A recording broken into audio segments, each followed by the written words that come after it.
Olá pessoal, tudo bem com vocês? Iremos dar início hoje à nossa terceira aula de técnicas em mamografia, onde hoje iremos falar sobre anatomia da mama, classificação e compressão e divisão da mama, certo?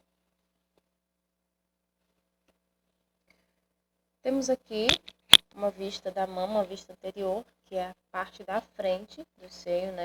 Onde vocês podem já identificar o mamilo, a auréola, tem os ductos, tem a gordura mamária e a gordura subcutânea, lobo e lóbulos, a gente tem também as ampolas, tem os ligamentos, e aqui na parte em perfil a gente consegue identificar clavículas, costelas, que também é uma parte que a gente puxa bastante no exame de mamografia, certo? Não pega, mas a gente puxa bastante a parte vinda da axila, certo? Tem também os acinos, os ductos lactíferos, a gente pode identificar também a pele, o tecido conjuntivo adiposo. Todas essas partes compõem a mama.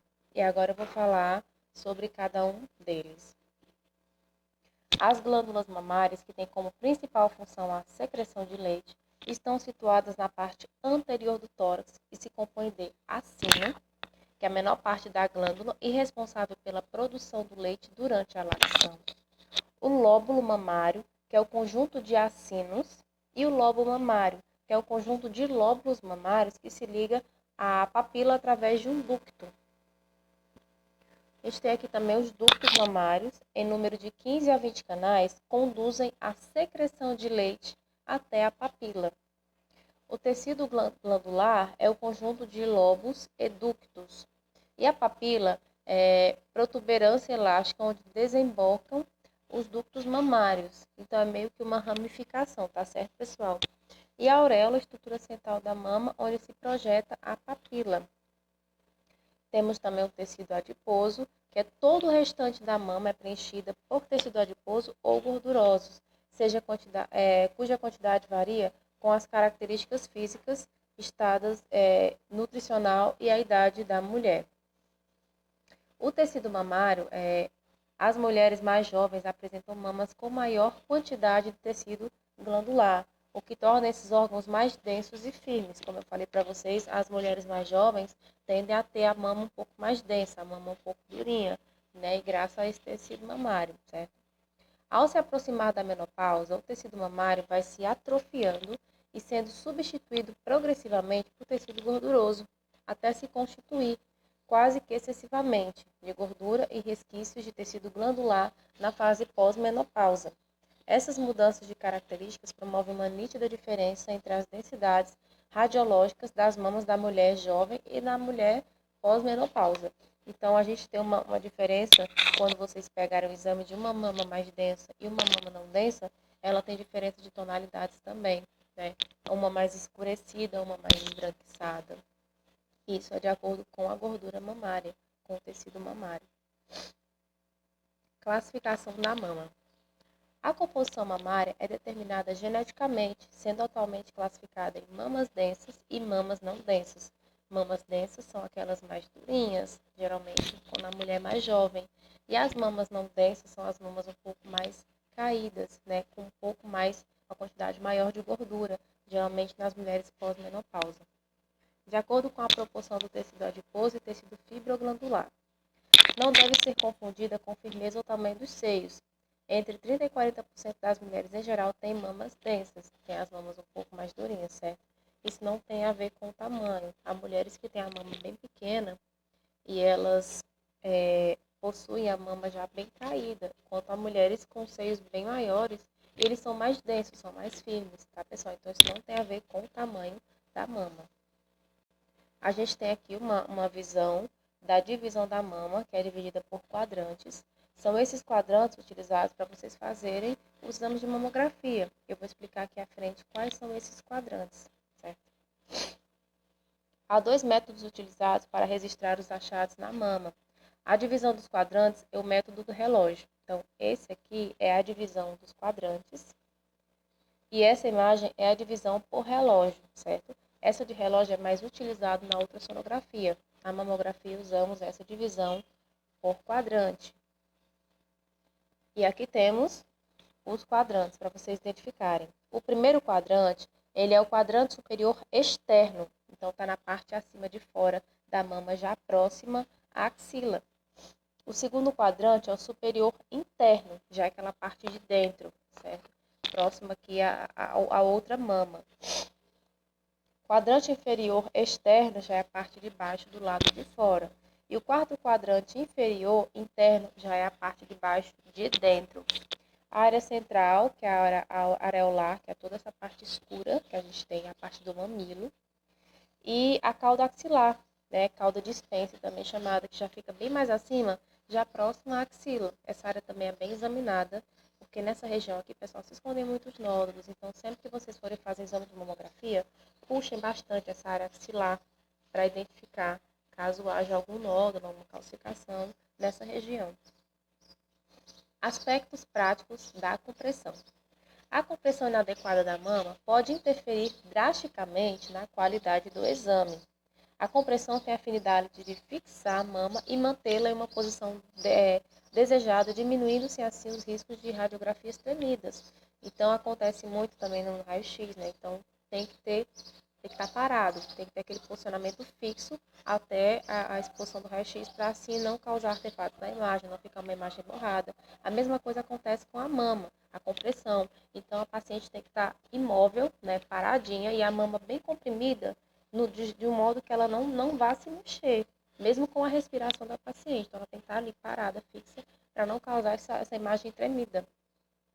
Com a compressão, obtém-se uma redução de espessura da mama. Nesses casos, minimiza-se a dose de exposição, reduz-se o borramento indesejado, permitindo que toda a mama passe a ter a mesma espessura. Quando a gente faz a compressão, quando ela se espalha, ela fica uniforme, tá, pessoal? Ela meio que fica igual, porque o compressor do aparelho, ele é reto, né? São duas partes que comprimem da mesma forma. Então, quando há essa compressão correta, a mama fica totalmente igual, tanto na parte de cima quanto na parte de baixo.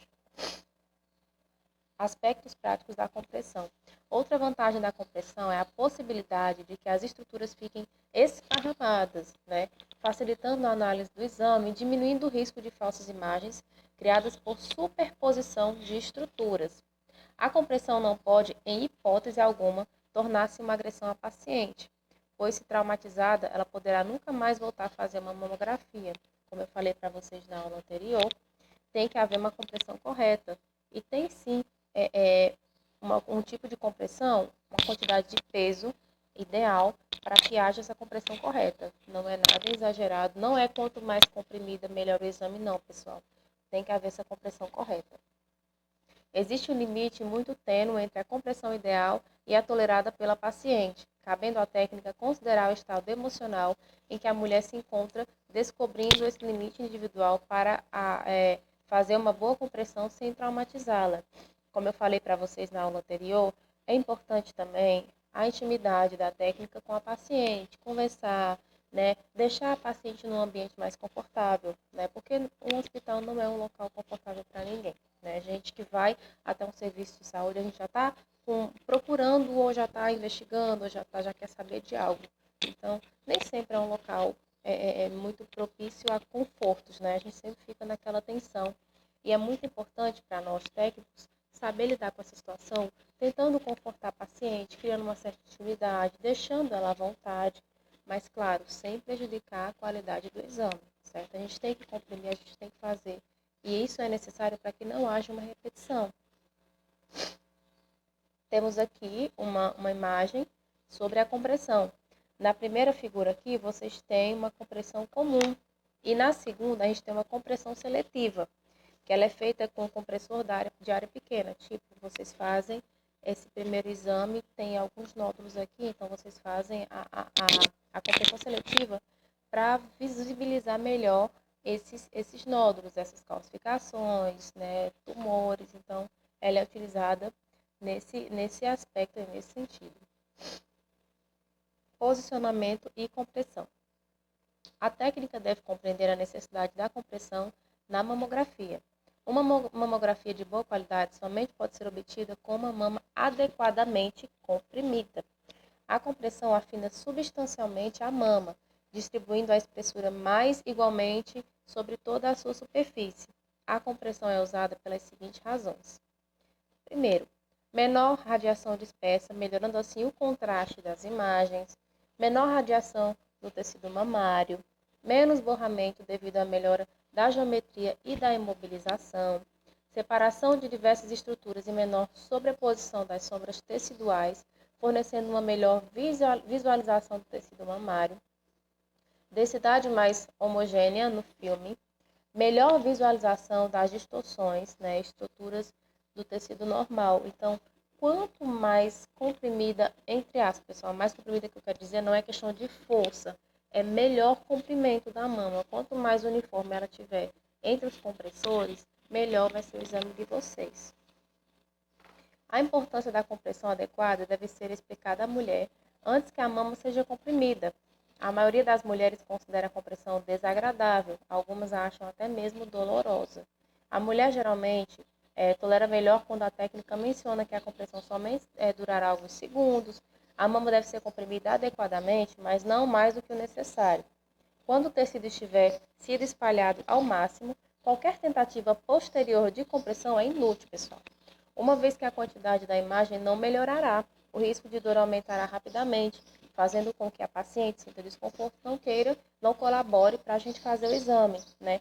Porque a partir do momento que vocês posicionam a paciente, vocês vão para trás do biombo para fazer o disparo de raio-x, a paciente pode se mover por conta de desconforto, e aí vai sair uma imagem borrada, uma imagem, né, difícil até de laudar, talvez. Então, talvez haja sim uma necessidade de repetir esse exame. Então, a compressão e a informação à paciente são essenciais, né? Você conversar com a paciente, deixar ela confortável, deixar ela se sentir familiarizada ali com você, né? Ter aquela certa confiança no que você está fazendo e segurança. A dose anual de força compressiva a ser aplicada na mama varia entre 11 e 18 quilos, certo? Por força. Então, não pode ultrapassar disso, ok? O grau de compressão tolerada pelas mulheres é variado. Mulheres com mamas mais sensíveis na fase pré-menstrual devem ser submetidas à mamografia uma semana após o início da menstruação.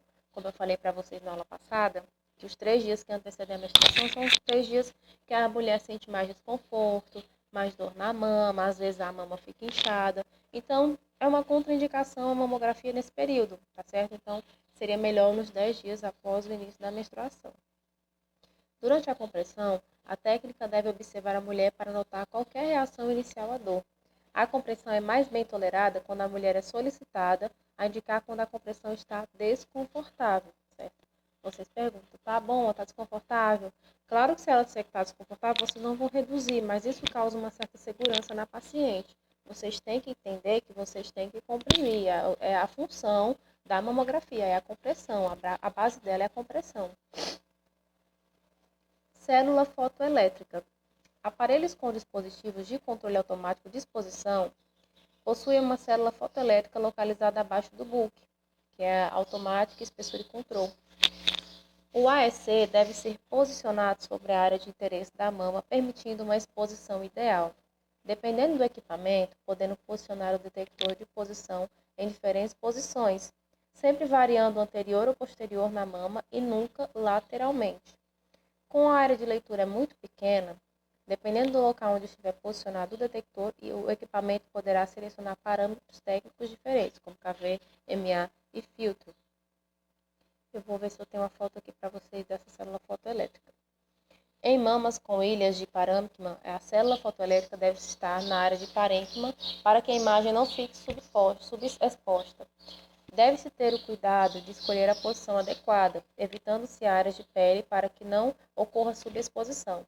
Quando vocês forem fazer a compressão, pessoal, a célula fotoelétrica é uma basezinha que fica, ela tem até umas meia-lua que a gente chama, que é onde vocês podem identificar até o limite da compressão, ela tem essa marcação. Então, quando a pele, uma mulher que tem a mama menos densa, geralmente possui um pouco mais de pele, ela pode fazer algumas dobras. Então, se vocês não esticarem bem, essas dobras podem causar um falso diagnóstico, um artefato na imagem. Quando for preciso escolher entre posicionar o AEC sobre uma área de gordura ou área de parênquima, deve-se optar pelo parênquima, por ser uma estrutura mais densa. Ao se realizar uma incidência localizada, Utilizando-se o compressor, indicado para a compressão seletiva de fotocélula, deve ficar sempre na primeira posição, próximo ao tórax. Pronto, a gente tem aqui uma imagem da célula fotoelétrica, tá certo? Tem essas meia-luas aqui, onde vocês conseguem identificar o limite da compressão. Tem uma dica para vocês também.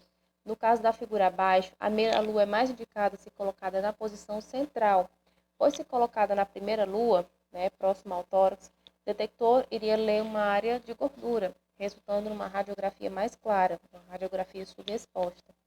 Na posição da terceira lua, apesar de também estar posicionado sobre a mama, o detector iria ler que a área está mal comprimida e compreende a uma espessura menor do que é encontrada na posição da segunda e da terceira meia-lua. As meia-luas apresentam a possibilidade de se posicionar o AEC. Quando vocês forem posicionar a mama com o AEC, com a célula fotoelétrica, vocês centralizam bem essa mama, porque no momento da compressão a mama vai se espalhar e vocês conseguem ter uma visibilidade aqui por essas meia-luas. Se vocês colocarem muito para a esquerda ou muito para a direita, ele não vai centralizar, então vocês não vão ter a marcação correta, tá certo, pessoal? E aqui eu deixei um exercício de fixação. A próxima aula a gente vai ver sobre os posicionamentos, os tipos de exames da mamografia. Plano caudal, médio lateral oblíqua, os exames de rotina. Então a gente vai ver tudo isso na próxima aula. E eu deixei um exercíciozinho aqui para vocês com algumas questões, Primeira, por que a compressão da mama durante a realização da mamografia bilateral pode interferir drasticamente na qualidade do exame? O que pode ocorrer quando a mama não é bem fixada na mamografia? O que a técnica pode fazer para que a compressão não se torne uma agressão à paciente? E escreva um pequeno texto com 5 linhas, convencendo a paciente que a compressão não pode ser dispensada e as vantagens que ela proporciona na realização de uma mamografia de qualidade. Então, vocês vão fazer esse questionáriozinho e vão me entregar também. Então, pessoal, fiquem com Deus e até a próxima aula. E deixei uma frasinha para vocês. Nenhum obstáculo será grande se a sua vontade de vencer for maior. Então, tenham sempre perseverança, sempre força, muita fé, que tudo dá certo para vocês. Tchau, pessoal.